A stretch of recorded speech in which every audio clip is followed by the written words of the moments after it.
Friedrich Nietzsche, ele dizia que o mundo, ele passa por ciclos, e esses ciclos fazem com que nós tenhamos momentos de ascensão e momentos de retrocesso, e que esses retrocessos sempre aparecerão. E o retrocesso é a coisa errada de volta. E isso tem sido hoje alvo de críticas com a gestão Lula, que quer trazer 2002 de volta para 2023. E isso a gente sabe que não vai dar certo. Afinal, Lula quer trazer de volta a Odebrecht para dentro da Petrobras. E nós vamos falar sobre isso. Nós vamos falar também, notícia internacional hoje, sobre a Guatemala, que teve as eleições suspensas por suspeita de fraude e um partido de esquerda que não tinha a menor chance entra para o segundo turno e a justiça lá manda a suspensão das eleições na Guatemala. A gente vai falar também aqui de uma questão do Macron, vamos falar de uma manifestação do Ministério da Defesa, do Múcio, que diz que o nosso exército está totalmente sucateado e o exército brasileiro se encontra em risco. Seria um enfraquecimento proposital? A gente vai discutir isso e muito mais coisas importantes aqui nesse editorial de hoje. Então, seja muito bem-vindo, eu sou o Dr. Sandro Gonçalves, advogado, jurista, filósofo político. É sempre um prazer estar aqui com você. Se você puder, não esquece de dar o like, não? Já chega no vídeo, gostou do conteúdo? Dá o like aí pra gente, assim o YouTube entende a relevância. Eu preciso fazer esse pedido para você.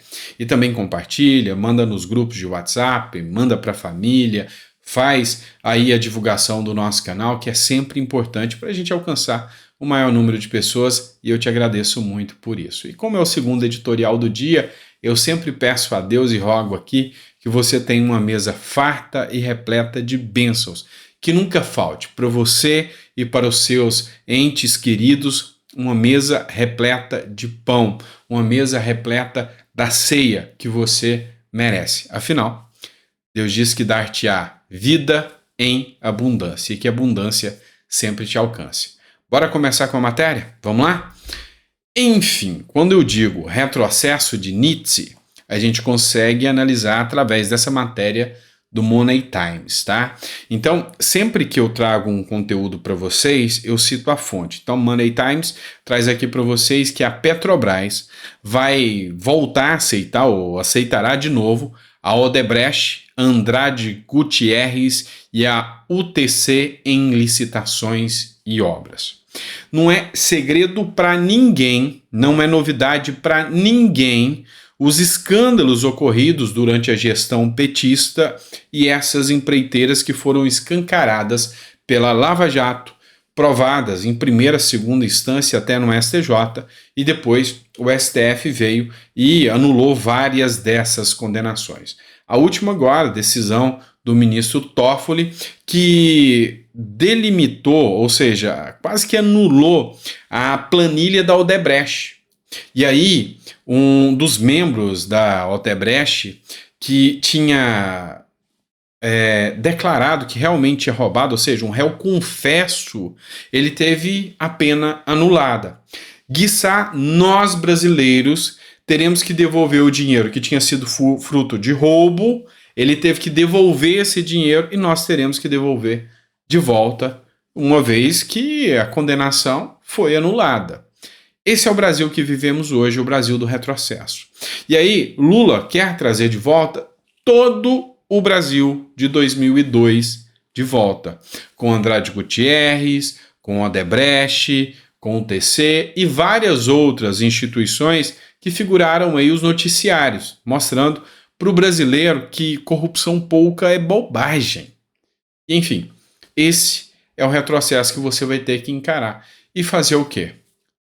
Descondenaram todos, deixaram todos prontos para voltar à cena. E vão voltar e já vão começar os trabalhos, talvez no mesmo método que fizeram de antes. E aí, quem vai pagar toda essa conta somos nós. E para quem fez o L, esse é o resultado, tá?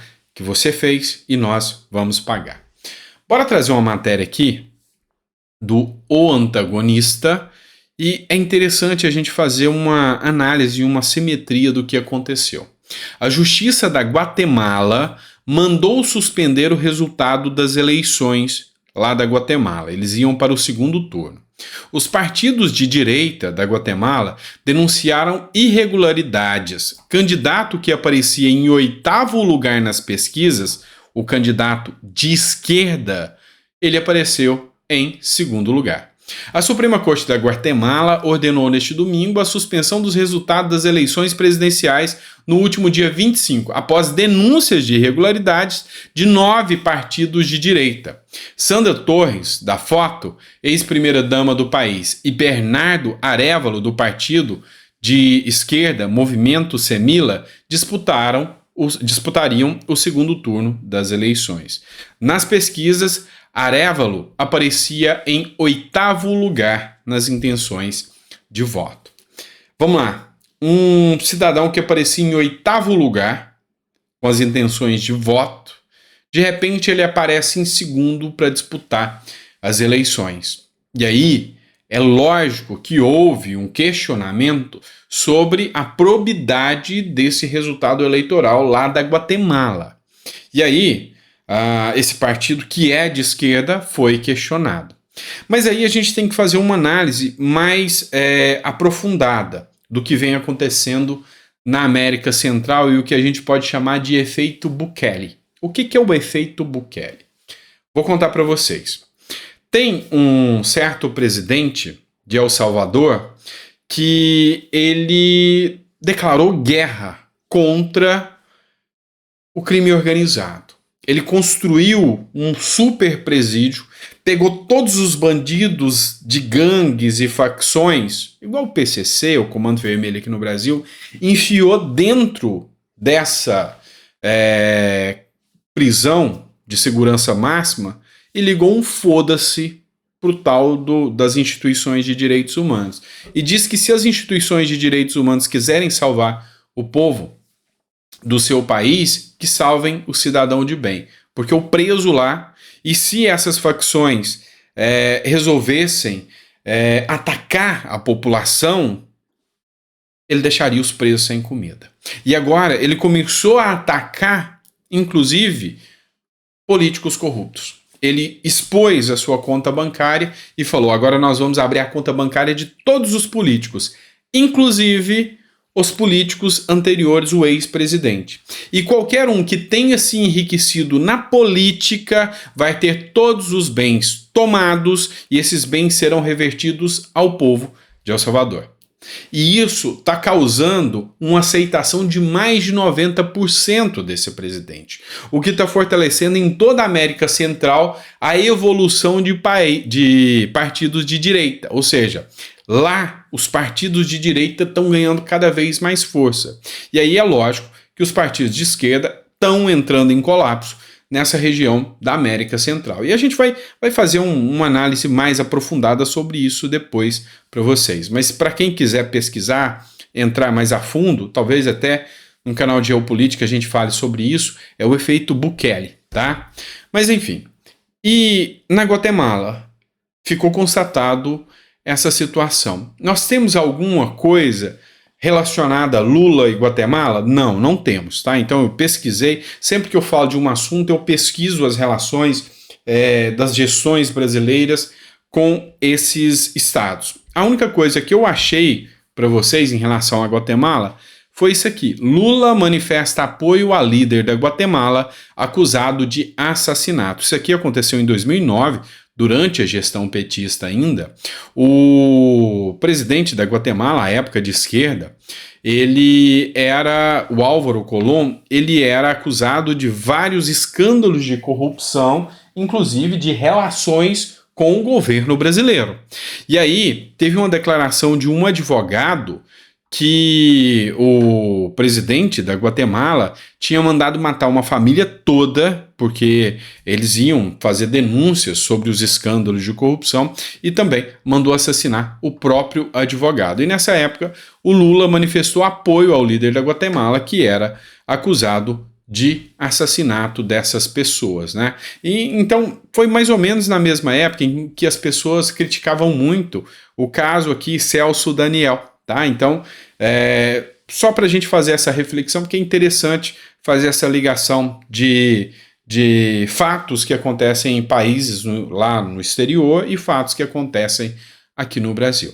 E aí eu trago mais um. Vocês sabem que na França está acontecendo um caos extremo lá contra o Macron, né, o amiguinho do Lula. Pois é. E olha só como o discurso é parecido.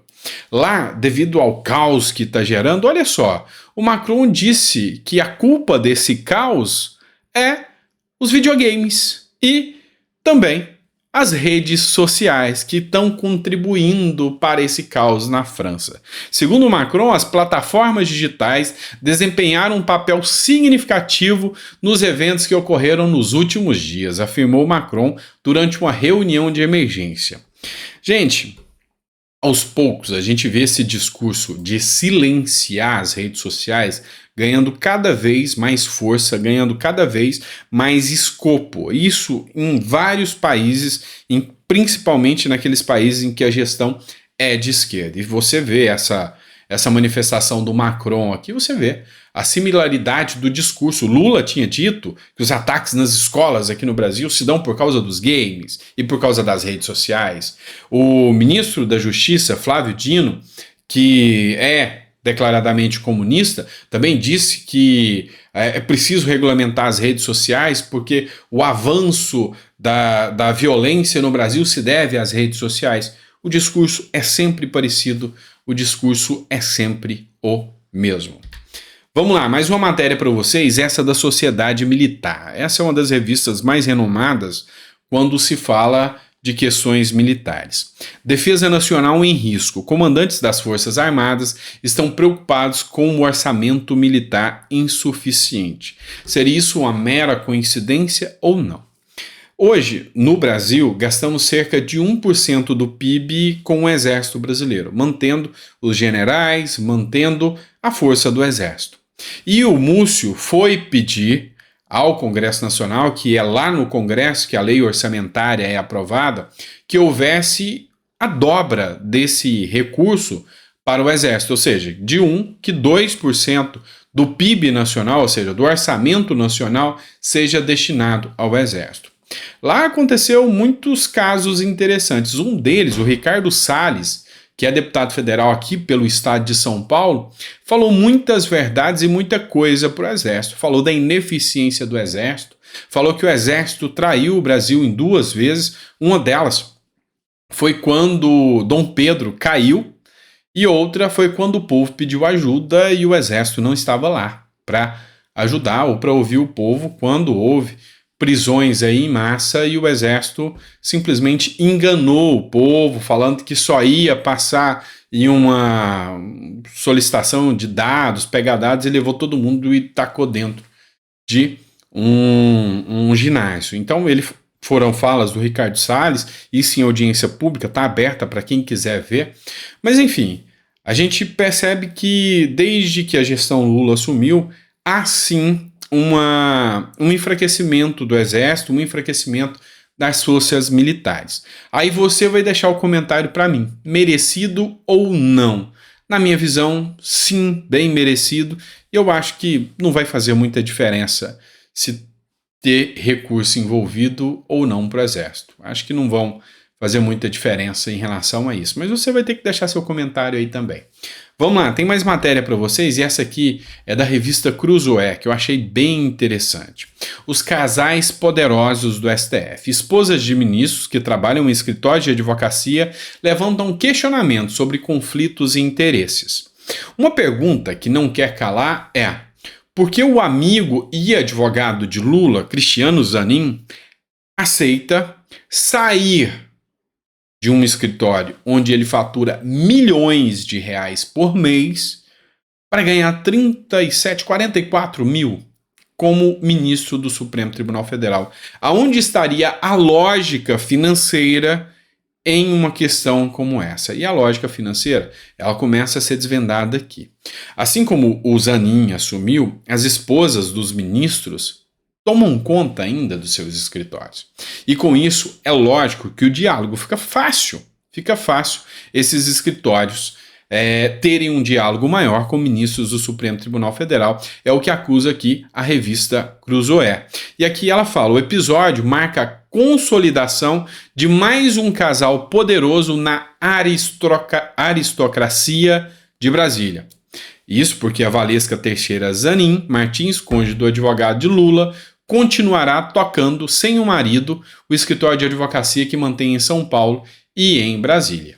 Ao julgar pelo que ocorre com outros ministros, a situação abre oportunidade para o questionamento sobre conflitos de interesse e faz pensar mais uma vez em pragas nacionais como a mistura nociva entre o público e privado. E acho que palavra mais adequada não poderia ser utilizada, tal qual pragas nacionais. É exatamente isso. Essa mistura do público e do privado, essa mistura de quando alguém chega no poder e pensa que isto é meu, a exemplo do que acontece com o próprio Lula e Janja, ao fazer promoção pessoal da imagem de Lula usando a máquina pública. Isso é sim e pode ser considerado com toda certeza uma praga da política aí no nosso século, enfim, no nosso Brasil de todos os tempos, nem vou dizer que é do nosso século, tá bom? Vamos lá, fazer aqui mais uma análise para vocês da Suno Notícias. Déficit está estimado em 100 bilhões para este ano, diz Haddad.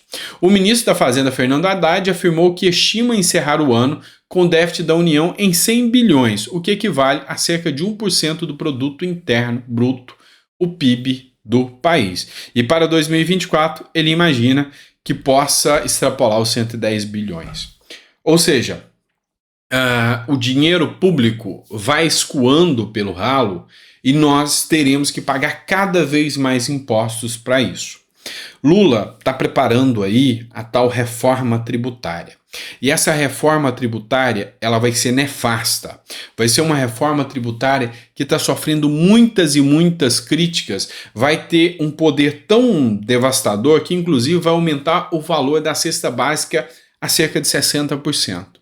Então, você imagina para uma pessoa pobre, para uma pessoa que não tem condições financeiras suficientes, ela vai ter que gastar 60% a mais, a depender do estado que ela mora, para poder comprar uma cesta básica. É perda de 60% do poder de compra.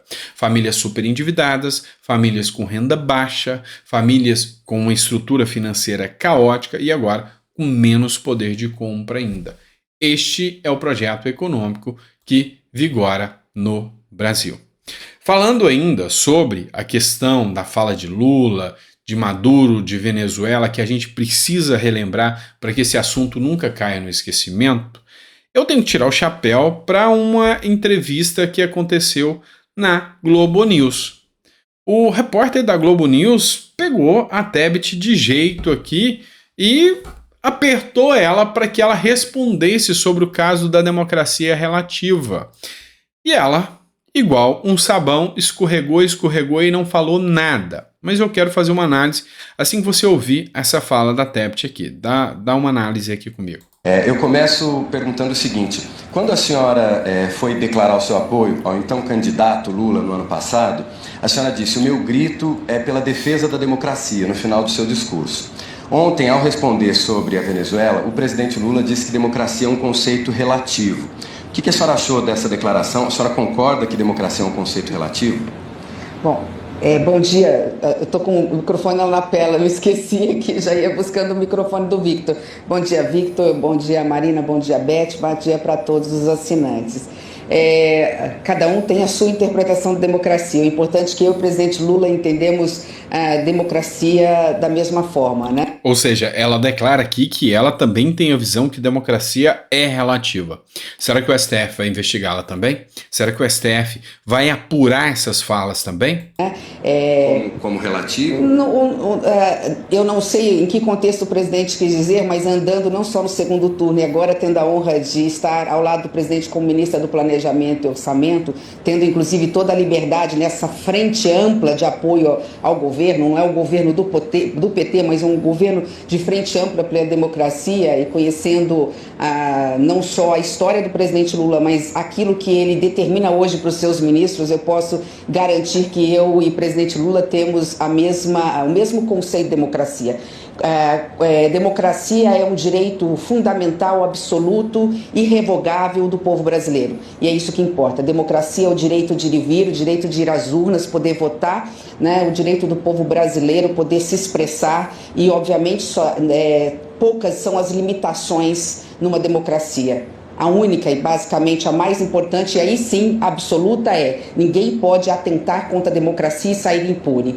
Então, é uma questão aí do presidente se expressar e, obviamente, que depois ele vai explicar dentro do contexto o que ele quis dizer. Para fechar isso, a senhora considera que tem uma democracia na Venezuela hoje? Não, eu tenho uma visão particular.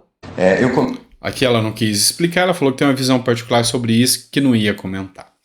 Um ponto interessante da fala dela é que democracia para ela é a mesma visão do Lula, ou seja, relativa, e que a única coisa absoluta na democracia é que não se pode atentar contra a democracia. Relativizar a democracia é atentar contra a mesma? Na minha visão jurídica, sim. O mesmo papel de se relativizar é afastar de pessoas, de órgãos, o direito supremo a ser tutelado pela democracia. Quando você relativiza alguma coisa, você abre para que pessoas possam escolher se aquilo é aplicável ou não. Esse é o conceito de relativizar. Ou seja, eu poderia entender que o Lula é um bom presidente? Relativizar. Isso é relativo. Eu, por exemplo, acho que ele não é um bom presidente. Então, eu não daria o meu voto para ele. Enquanto o outro vai achar que Lula é um bom presidente e daria o voto para ele. A grande questão aqui é que a democracia não é assim. A democracia você não relativiza, você não dá ou deixa de dar. A democracia, ela existe, ela o é. A democracia, ela alcança a todos. Por exemplo, o direito a devido processo legal. Isso é sólido da democracia. Eu posso relativizá-lo? Ou seja, para certo grupo que eu acho que praticou um ato antidemocrático, eu vou relativizar os direitos humanos que eles têm, os direitos que eles têm ao devido processo legal, ampla defesa? Não vou. Então, relativizar a democracia é afastar a tutela democrática de pessoas. Afastar a tutela democrática de pessoas é atentar contra a democracia. Então, a gente precisa analisar um pouco mais o que é esse tal relativo para Tebet e para o Lula, porque isso, com toda certeza, é algo muito arriscado. E para encerrar aqui, eu sei que o vídeo ficou um pouco extenso, a gente vai ouvir a fala do líder do Partido da Causa Operária. E aí é engraçado a gente pensar, inclusive foi um influenciador digital, o Elton Costa, que tem até um canal no YouTube também, eu peguei esse conteúdo com ele aqui. O PCO se tornou a ala menos radical da esquerda. Hoje é uma esquerda radical. Como minha opinião para a esquerda é crime, não vou falar nada, só compartilho. E aqui, ele colocou aqui para que seja refutado. E eu queria que vocês escutassem o posicionamento do líder do PCO, que fala em relação à condenação de Bolsonaro. Ele que é esquerda. E eu quero que você ouça o comentário dele. Porque vários partidos já haviam questionado as urnas eletrônicas anteriormente, né? O PT, o PDT, vários partidos tinham falado que as urnas eletrônicas elas são um problema, né, que poderia levar a fraude, alguma coisa assim. Então, o Bolsonaro não falou nada demais. O Bolsonaro foi condenado por ataque às instituições democráticas, que é uma coisa muito problemática, porque se críticas ao funcionamento político nacional são ataques às instituições democráticas, nós estamos num regime já de tipo totalitário, porque você não pode questionar nada. A única explicação é que Os direitos dele foram cassados em 8 anos, que é para mostrar que ele estaria fora, né, da vida institucional do país definitivamente. Quer dizer, em 8 anos, Bolsonaro só poderia se candidatar em 2034. Ou seja, né, nós estamos em 2023, daqui a 11 anos. Então, foi por isso que foram colocados os 8 anos. A pena para você criticar as urnas eletrônicas é a ineligibilidade. Também ninguém explica isso daí. Como existe a cumplicidade da imprensa, né, que está a favor da cassação dele por motivos outros, tudo parece normal, mas não é normal, pelo contrário, é muito anormal. Por isso nós falamos já desde antes da saída do resultado, que o julgamento do Bolsonaro é um julgamento político. Eu vi que parece que foi o Leonardo Stoppa, do 247, ele foi na minha rede social e falou: todo julgamento de um político é político. Não, não é assim. O julgamento tem que ser um julgamento legal. Isso é uma coisa que, no Brasil, acho que nós precisamos de 50 anos de educação política para que as pessoas, a esquerda, entenda isso daí. Então, aqui nós temos o Rui Pimenta, que é um nome de grande repercussão na esquerda, fazendo aqui essa análise sobre a realidade dos fatos de forma imparcial.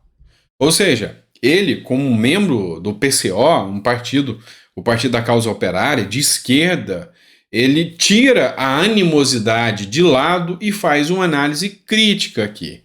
Essa análise crítica é a que não permite relativizar a democracia. Ou seja, eu posso até não concordar com aquilo que você diz, mas eu vou lutar até o final para que você diga se você tiver o direito e se você não tiver violado esse direito, ou seja, se você não cometeu crime nem nada nesse sentido. E, no posicionamento dele, fazer críticas é coisa que os partidos sempre fizeram, mas, na vez de Bolsonaro, aí não é possível.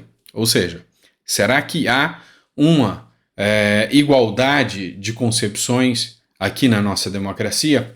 Esse é o posicionamento que o Rui Pimenta coloca aqui. E aí, você deixa seu comentário, se você concorda com ele ou discorda com ele, tá bom? Espero que você tenha gostado do nosso editorial, muito obrigado por ter ficado até o final. Se ficou até o final, coloca aí, eu fiquei até o final, gostei do conteúdo, e a gente vai fazer uma nova análise para você às 4 horas da tarde, a gente está aqui de volta, vai estar sempre acompanhando e trazendo mais conteúdo para você. Grande abraço, fica com Deus, e a gente volta daqui a pouco com mais um editorial para vocês.